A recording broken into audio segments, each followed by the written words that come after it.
Pasigueño, magandang araw sa pagpapatuloy ng ating Barangay at Sangguniang Kabataan Elections 2023 update. Nandito tayo ngayon sa Pasig Elementary School at dito sa paaralang ito, 4 na barangay ang kanilang inaasikaso ang mga botante mula sa Barangay San Jose, Kapasigan, Malinaw at sa Santo Tomas. Alas 7 ng umaga nang magsimula ang botohan o ang eleksyon talaga opisyal na binuksan para makaboto ang mga Pasigueño. Wala naman ang naging issue ayon sa mga staff ng Parish Pastoral Council on Responsible Voting at ilan pa sa mga staff ng COMELEC na nandito. So far, wala pa rin na i-report na any untoward incident. May ilan na tayong mga kandidato na nakita na nag-cast na din ang kanilang mga boto at ayon naman sa kanila, naging mabilis ang kanilang proseso.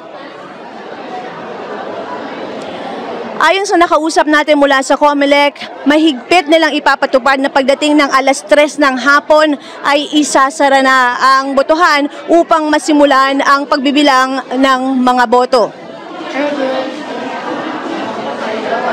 At paalala lamang sa lahat ng mga botante na huwag kakalimutang magdala ng inyong mga ID kasi yun yung nagiging problema ng iba. Wala silang dalang ID kung kaya't kinakailangan pa nilang umuwi at bumalik para kunin yung kanilang mga identification card.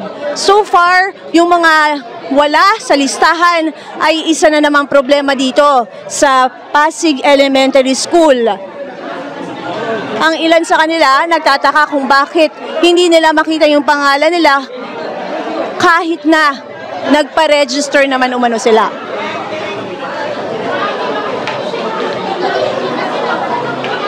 Dito sa Pasig Elementary School, 4 na barangay ang ina-accommodate. Napag-alaman naman natin na sa Dr.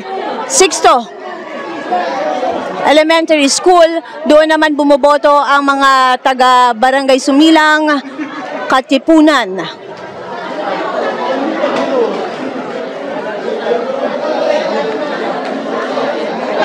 Susubukan natin kung tayo ay may makakapanayam na mga natapos ng bumoto.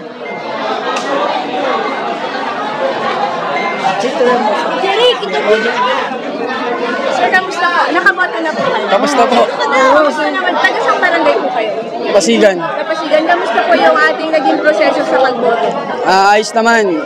Talagang galing ni Mayor Vico. Talagang mahigpit siya. Mahigpit po? Mahigpit ang botohan ngayon. Kailangan may valid ID ka para makapasok sa loob. Okay po. Pero pagdating po sa taas, mga ilang minutes po kaya yung pinaka-voting process? Iba-iba eh. Kasi yung iba mabilis yung proseso. Sa ibang presinto matagal. Kaya humahaba yung ibang pila.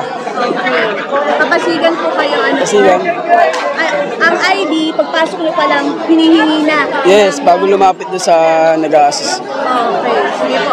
Ano kayo gusto iparating para sa mga ibang botante? Baka may paalaala kayo bago sila pumunta? Maging maging malinis at tapat lang yung pagiging para balanse lang yung laban.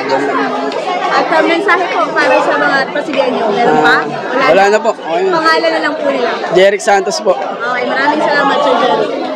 At ayon naman po kay Jeric ng Kapasigan, mahigpit daw talaga pagdating sa mga voting assigned voting rooms. At yun nga po, naging maayos naman doon sa loob, mabilis. Meron namang ilan na medyo magbagal ang proseso. Pero katulad na binanggit ko kanina, kailangan po dalhin ang inyong mga ID. So far, overall po, dito sa Pasig Elementary School, naging maayos ang naging proseso. At mula dito sa Pasig Elementary School, ako si Luan Peñano para sa latest ng iNews Pasig.